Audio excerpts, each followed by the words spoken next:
Hello everyone, I'm Dr. Kai. If you're over 40 and you're walking every day to stay healthy, first I want to say something clearly. Walking is one of the best medicines on earth. It supports your heart, your joints, your mood, your digestion, your sleep, and your long-term mobility. In Chinese medicine we say, when qi moves, blood moves. When blood moves, pain and stagnation reduce. Walking is one of the simplest ways to keep that movement alive. But today I want to talk about the number one mistake that ruins the benefits of walking after 40. Because many people do the right habit and they truly believe they are protecting their health, but they do it in a way that quietly blocks progress and sometimes even creates new problems over time. And the most frustrating part is this: they keep walking, they keep trying, they keep being consistent. And then they say, Dr. Kai, why am I still gaining belly fat? Why do I still feel tired? Why are my knees worse? Why am I still stiff?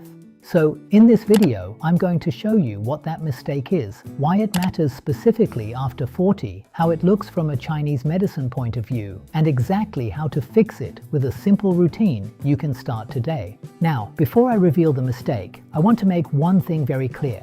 I'm not telling you to run. I'm not telling you to do extreme workouts. I'm not telling you to push through pain. Chinese medicine is not about forcing the body. It's about guiding the body. So the fix is gentle, intelligent, and sustainable. All right, let's talk about the number one mistake. The number one mistake that ruins the benefits of walking after 40 is this. You walk every day, but you only walk in comfort mode.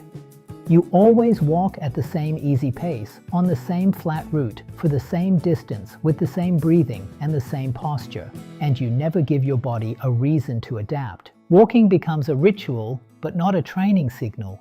And after 40, this matters much more than most people realize, because after 40, the body changes in a very predictable way. First, muscle mass naturally declines unless you give your body a reason to maintain it. This is not a dramatic drop overnight, but it's steady. And muscle is not only for strength. Muscle is one of the most important metabolic organs in your body. Second, insulin sensitivity tends to decline, especially if you sit a lot. Your muscles become less efficient at pulling glucose out of the blood. This is one reason belly fat becomes more stubborn with age. Third, your blood vessels become less elastic over time. Circulation becomes slower, recovery becomes slower, and if you don't periodically stimulate the heart and lungs, your cardiovascular fitness drops, even if you walk every day.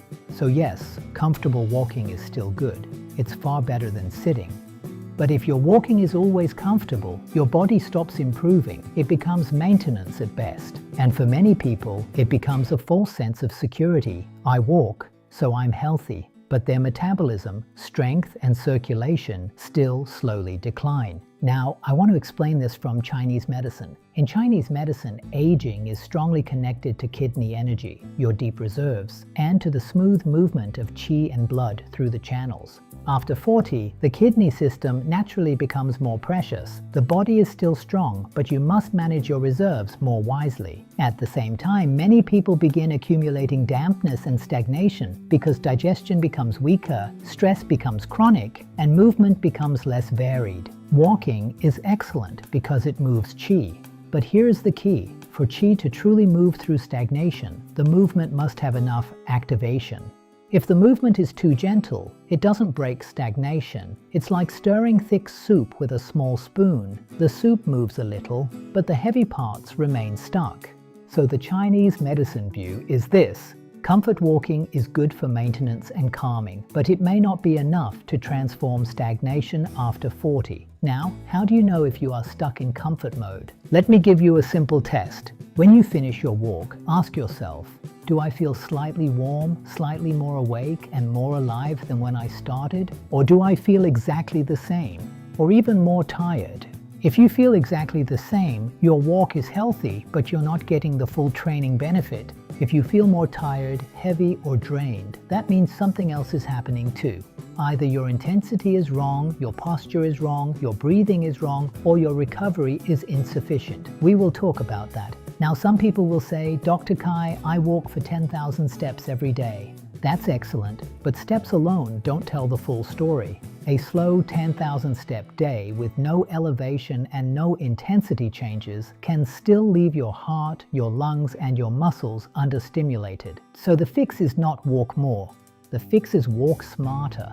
And this is where I give you the simple solution that changes everything. I call it the activation method. During your walk, you add small bursts of faster pace or uphill effort, just enough to make your breathing stronger, then you return to a comfortable pace. This teaches the body to adapt. It strengthens the heart, it strengthens the lungs, it strengthens the legs, and it improves insulin sensitivity. In Chinese medicine language, it moves qi and blood more strongly and helps clear stagnation and dampness. Now let me give you a simple way to do this safely. I call it the 3-2-1 walking upgrade. During your walk, do this. Walk at a brisk pace for 3 minutes, not running, just faster. Then walk at normal, comfortable pace for 2 minutes. Then walk even faster for 1 minute, or walk uphill if possible.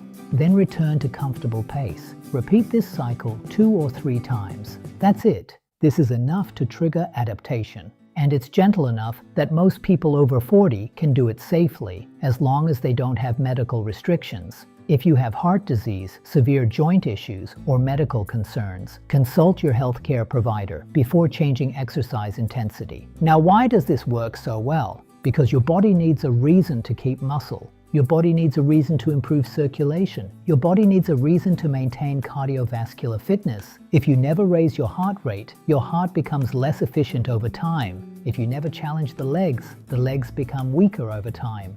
And that weakness is not only about appearance, it's about longevity. In Chinese medicine, strong legs are connected to strong kidney energy and strong spleen energy. When legs weaken, you see more stagnation, more pain, more fatigue, and less resilience. Now, I want to talk about the second part of the #1 mistake. This is the part almost nobody talks about. Many people walk every day, but they walk with poor posture and poor breathing. They look down at their phone, shoulders rounded, chest collapsed, neck forward, breathing shallow. This is incredibly common after 40 because many people already have tight chest muscles from desk work and weak upper back muscles from sitting. So what happens when you walk like this? You can still get steps, but you restrict lung qi. In Chinese medicine, the lungs govern qi and rhythm. When the chest collapses, the breath becomes shallow. When the breath becomes shallow, energy becomes shallow.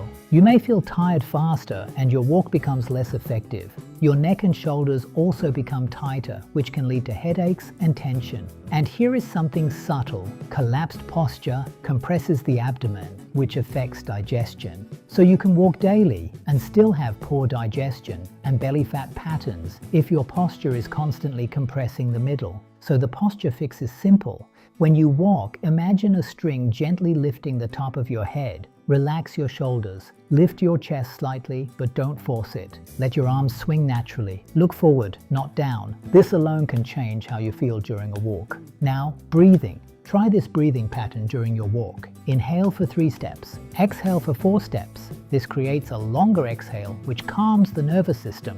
It improves oxygen exchange. It reduces stress, and it makes your walk feel easier even when you increase pace. Now, let's talk about the third part of the #1 mistake. People walk daily, but they sit all day. This is extremely common. They do a 30-minute walk in the morning, then sit for 9 or 10 hours, then they do another short walk. From a Chinese medicine perspective, long sitting creates stagnation. It weakens spleen qi and creates dampness. It also blocks circulation in the hips and legs. So what happens? The walk helps, but the overall day is still stagnant. The blood and qi still get stuck in the pelvis and lower back. This contributes to tight hips, lower back pain, belly fat, and poor circulation. So if you want walking to truly work after 40, you also need to break up sitting time. Here is the simplest rule. Every hour, stand up for 1 minute. That's all. Stand up, stretch, walk around the room, do a few shoulder rolls, or do 5 chair squats. This keeps qi moving through the day. And in Chinese medicine, frequent small movements are more powerful than one big movement followed by long stagnation.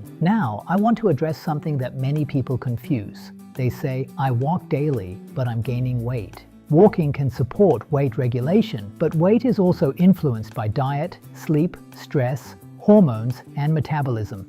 After 40, weight gain is often connected to decreased muscle mass, decreased insulin sensitivity, more stress cortisol, poor sleep, more dampness from diet.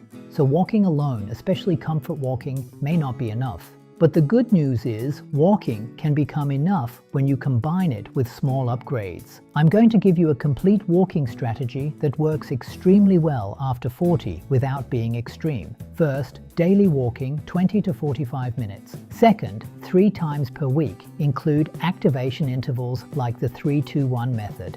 Third, once per week, include elevation if possible, hills, stairs, or gentle incline. Fourth, add 2 to 5 minutes of leg strength at home. Yes, strength, because walking is mostly endurance. But after 40, strength is what protects joints, metabolism, and posture. You don't need a gym. Here is a simple leg strength set you can do at home. 10 chair squats, 10 calf raises, 30 seconds wall sit, that's it. If you do this 3 times per week, your walking benefits multiply. You feel stronger, your knees feel more supported, your metabolism improves, and you reduce risk of falls later in life. Now, Chinese medicine also emphasizes joint health. If your joints are stiff or painful, walking is helpful, but only if you also warm the joints and move them through range of motion. So before you walk, do 1 minute of joint circles. Rotate ankles, rotate knees gently, rotate hips, swing arms. This lubricates the channels. And after you walk, stretch calves and hips lightly. This prevents stagnation. Now, I want to talk about another hidden mistake that ruins walking benefits after 40. Walking too late at night.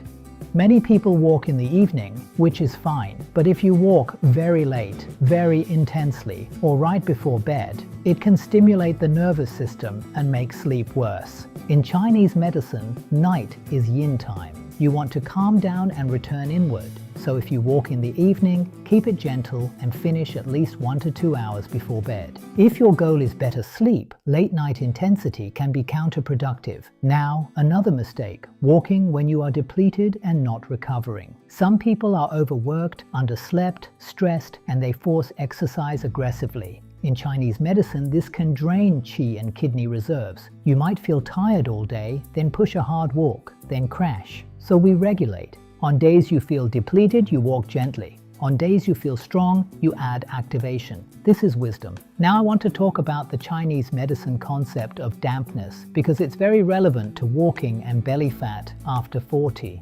Dampness is a heavy, sticky pattern that comes from weak digestion, too much sugar, too much greasy food, too many cold drinks, too much alcohol, and too much sitting. Signs include bloating, heaviness in the body, afternoon fatigue, brain fog, mucus, soft belly fat, swelling, sluggish digestion. Walking helps dampness by moving fluids and circulation. But again, comfort walking may be too weak to transform dampness fully. Activation intervals help because they increase circulation, sweat lightly, and stimulate metabolism. In Chinese medicine, light sweating can release dampness. Not excessive sweat that drains qi, but gentle sweat that clears heaviness. Now let's talk about the best time to walk after 40 for different goals. If your goal is blood sugar control and belly fat reduction, the best walk is after meals. Even 10 minutes after lunch and dinner can be powerful. This improves glucose uptake by muscles, reduces insulin spikes, and reduces storage. From Chinese medicine perspective, it helps stomach qi descend and prevents food stagnation. If your goal is stress reduction, walking in nature is very powerful. Trees, water, open space. These calm liver qi and shen. If your goal is energy, walking in the morning light is excellent. It supports circadian rhythm and yang rising. Now I want to give you a Chinese doctor walking checklist that makes your walk more medicinal. Before you walk, drink a few sips of warm water. Do 1-minute joint circles. During the walk, posture tall, arms swing, breath steady. Include 2 to 3 activation intervals if appropriate. After the walk, 2 minutes of stretching calves and hips. And if you walk after meals, keep it gentle and smooth, not intense. Now, another big issue after 40 is foot health. Many people have weak arches, tight calves, stiff ankles. This changes gait. It creates knee pain, hip pain, back pain. So your walking benefits get ruined because your structure is not aligned. Here is a simple foot practice. After walking, roll your foot on a ball or water bottle for 1 minute each foot. Stretch calves, do calf raises. This improves circulation and supports kidney channel connection in Chinese medicine. Now, I want to talk about something emotional because it matters. Many people walk while thinking, worrying, and planning. They walk physically, but mentally they are still tense. In Chinese medicine, tension blocks liver qi. So if you want your walk to be truly healing, include moments of mind release. Try this. For 1 minute of your walk, look at the sky. Breathe slowly. Relax the jaw. Let thoughts pass. This sounds small, but it changes nervous system tone. And nervous system tone affects metabolism, sleep, digestion, and inflammation. Now, let's return to the main message so you don't forget it. The number one mistake that ruins the benefits of walking after 40 is walking only in comfort mode and never giving the body a reason to adapt. And the fix is to add small activation intervals, improve posture and breathing, and break up sitting time. Now I want to address a common fear. Some people say, but Dr. Kai, if I walk faster, won't it hurt my knees? Not necessarily. In fact, stronger legs protect knees, but you must progress gently. Here is a safe progression. Week 1, add 1 30-second brisk interval. Week 2, add 2 30-second intervals. Week 3, increase to 1 minute intervals. Slowly build. And if pain appears, reduce intensity and check posture and footwear. Knee pain often comes from weak glutes and tight calves, not from walking itself. So strength and stretching matter. Now, another important concept from Chinese medicine, walking should create warmth, not exhaustion. After your walk, you should feel refreshed, not destroyed. If your walk wipes you out, your qi is being drained. That means intensity is too high or you are under-recovered. So adjust. If your walk leaves you unchanged, intensity is too low for adaptation. So adjust. This is the balance point. Now I want to give you a complete sample week plan. Very simple. Monday, comfortable walk 30 minutes, posture focus. Tuesday, walk 30 minutes with 2 cycles of 3-2-1 activation. Wednesday, shorter gentle walk 20 minutes plus 2 minutes leg strength. Thursday, walk 30 minutes with 2 cycles activation. Friday, comfortable walk 30 to 40 minutes, nature if possible. Saturday, hill walk or stairs, gentle 20 to 30 minutes. Sunday, recovery walk 20 minutes, slow and relaxing. This is enough. You do not need extremes. Now, I want to talk about shoes for a moment because it's a practical detail that changes everything. If your shoes are too soft and unstable, your foot collapses and your knees twist. If your shoes are too tight, circulation is poor. If your shoes are worn out, you lose support. So choose walking shoes that feel stable, comfortable, and allow natural toe movement. And if you notice foot numbness, burning, or tingling, pay attention. This can be circulation or nerve issues. Consult a professional if persistent. Now, Chinese medicine also cares about temperature. If you walk in cold weather and your lower back and neck are exposed, wind and cold can enter the channels and create stiffness. So keep the neck warm, keep the lower back warm, keep ankles warm in cold seasons. This is old wisdom for joint longevity. Now, one last powerful tip for walking after 40. Nasal breathing. If you can breathe through your nose during most of the walk, it keeps the nervous system calmer and improves oxygen efficiency. When you do activation intervals, you may need mouth breathing, but return to nose breathing during recovery pace. This helps stamina and reduces stress response. Now I want to close with a simple reminder. Walking is medicine, but medicine requires the right dose and the right method. If you walk daily, but you never activate, you are missing the full prescription. If you walk daily but posture collapses, you reduce the benefit. If you walk daily but sit all day, you recreate stagnation. Fix these 3, and your walking becomes one of the most powerful anti-aging tools you have. And after 40, that matters. Because after 40, we are not only trying to be fit, we are trying to stay independent. We are trying to protect joints. We are trying to keep metabolism strong. We are trying to keep the mind clear. We are trying to keep the spirit calm. That is real longevity. Now, I want to ask you a question. When you walk, do you feel better afterward? Or do you feel unchanged? And do you currently add any faster paced moments or hills? Tell me in the comments. I read them and it helps me plan future videos. If you found this helpful, please like and subscribe to Dr. Kai's Harmony Health. And in the next video, I can share a simple Chinese medicine routine for knee strength and circulation using 1 acupressure point and 2 easy exercises you can do at home. Take care of your body, keep your qi moving, and I'll see you soon.